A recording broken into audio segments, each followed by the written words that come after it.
jusqu'à la ville d'Amalek et mit une embuscade dans la ville.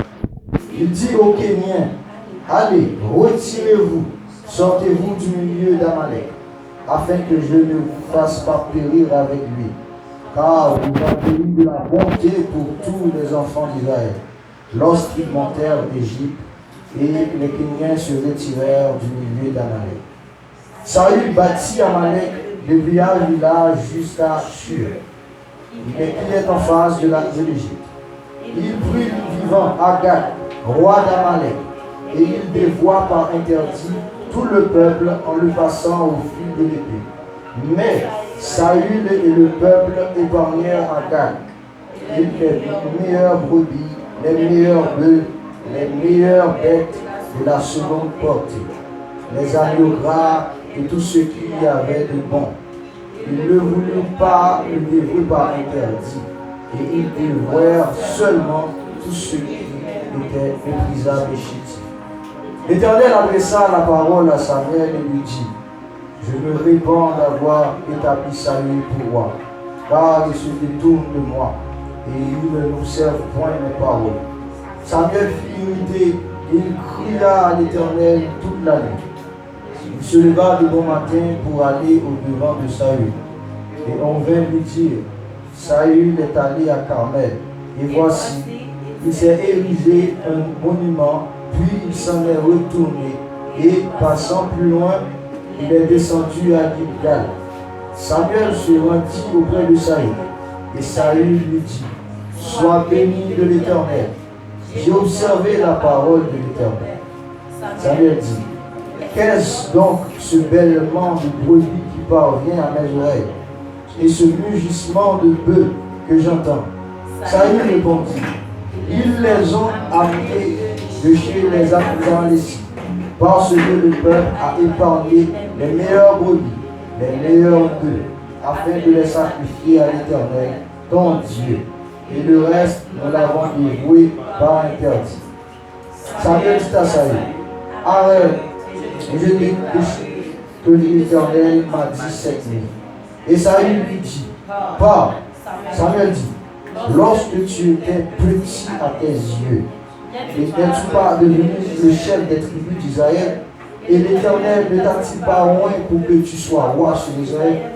L'Éternel t'avait fait partir en disant, va et dévouer par l'interdit de ces pécheurs, les Amalécites. Tu leur feras la guerre jusqu'à ce que tu les aies exterminés. Pourquoi n'as-tu pas écouté la voix de l'Éternel? Pourquoi t'es-tu jeté sur le butin et as-tu fait ce qui est mal aux yeux de l'Éternel? Saül répondit à Samuel, j'ai bien écouté la voix de l'Éternel et j'ai suivi le chemin par lequel m'envoya l'Éternel. Mais j'ai amené Agag, roi d'Amalek, et j'ai dévoué par interdit les Amalécites. Mais le peuple a pris sur le butin des brebis et des bœufs, comme prémisse de ce qui devait être dévoué par dévoué, afin de les sacrifier à l'Éternel, ton Dieu à Gilgal. Samuel dit, l'Éternel trouve-t-il du plaisir dans les holocaustes et les sacrifices, comme dans l'obéissance à la voix de l'Éternel? Voici, l'obéissance vaut mieux que les sacrifices, et l'observation de la parole vaut mieux que les graisses des béliers. Car la désobéissance est aussi coupable que la divination, et la résistance ne l'est pas moins que l'idolâtrie et les théraphies. Puisque tu as jeté la parole de l'Éternel, il te rejette aussi comme moi. Alors Saül dit à Samuel, j'ai péché, car j'ai transgressé l'ordre de l'Éternel, et je n'ai pas obéi à papa. Je craignais le peuple, et j'ai écouté sa voix.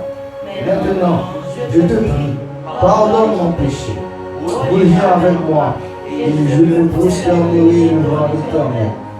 Samuel dit à Saül, je ne retournerai point avec toi, car tu as rejeté la parole de l'Éternel, et l'Éternel te rejette, afin que tu ne sois plus roi sur Israël. Et comme Samuel se détournait pour s'en aller, Saül le saisit par le pan de son manteau. Il se déchira. Samuel lui dit, L'Éternel déchire aujourd'hui de dessus toi la royauté d'Israël. Il la donne à un autre qui est meilleur que toi.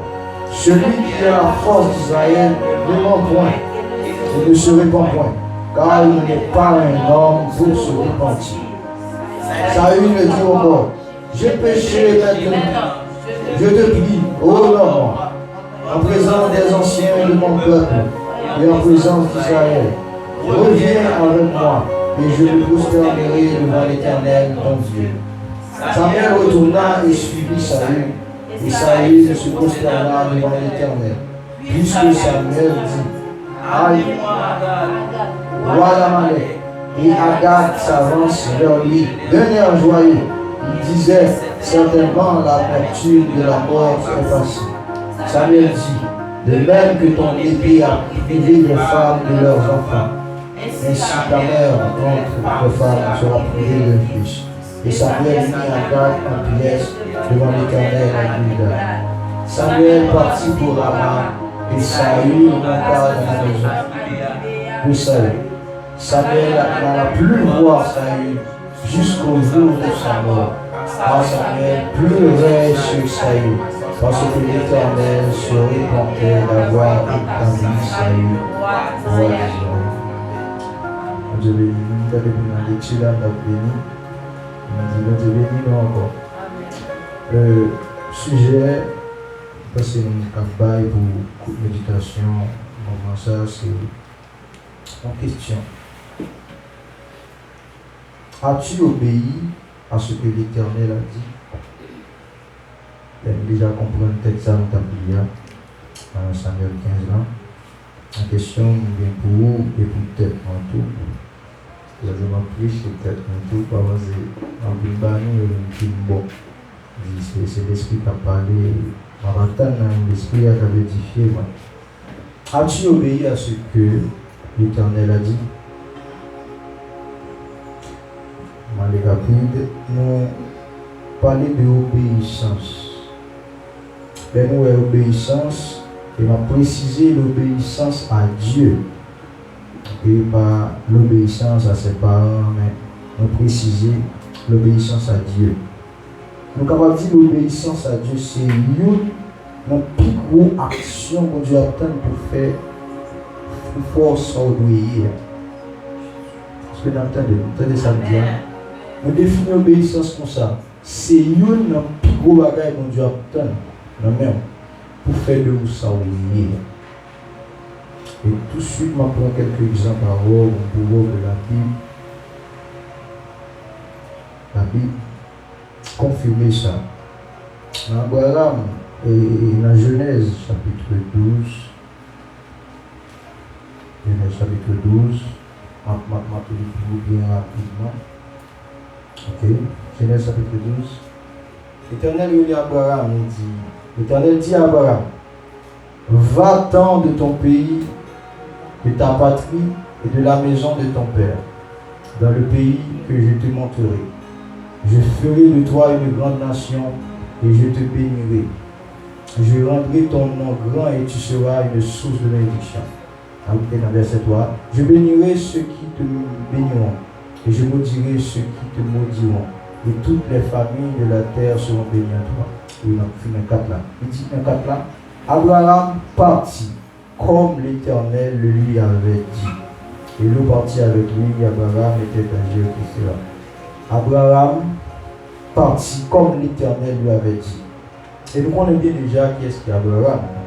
Abraham, c'est notre père dans la foi. C'est le premier patriarche. Okay? Et Abraham, c'est lié. Donc ces deux Abraham sont sortis de toutes ces petites Abraham. Amen. Amen. Ok. Ça veut dire, nous ne pouvons pas là si Abraham va obéir à l'œuvre de l'Éternel. Il dit, nous déjà, pour nous être capables là, c'est par l'obéissance d'un homme de Abraham qui est nous là, pour notre importance, obéissance dans la vie. Un autre exemple, Moïse, c'est dans Exode 3, chapitre 10.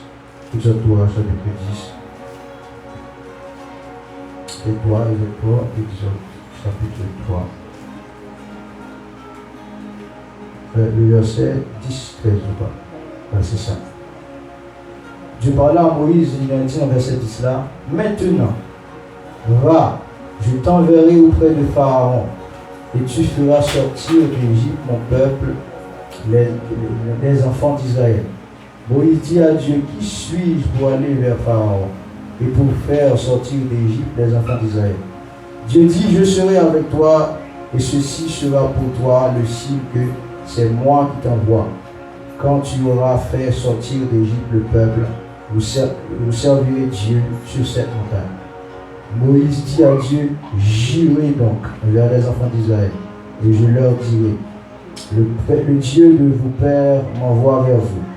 Et si on doit continuer, de vérité, on va faire une idée, c'était l'obéissance. Ok? Moïse, tu as besoin de prêter sur Moïse, nous connaissons Moïse, nous connaissons. Ok? Moïse encore tout pour te sortir peuple Israël là, dans l'Égypte, comme histoire. Ok? C'est par son obéissance que Dieu t'a utilisé pour sauver.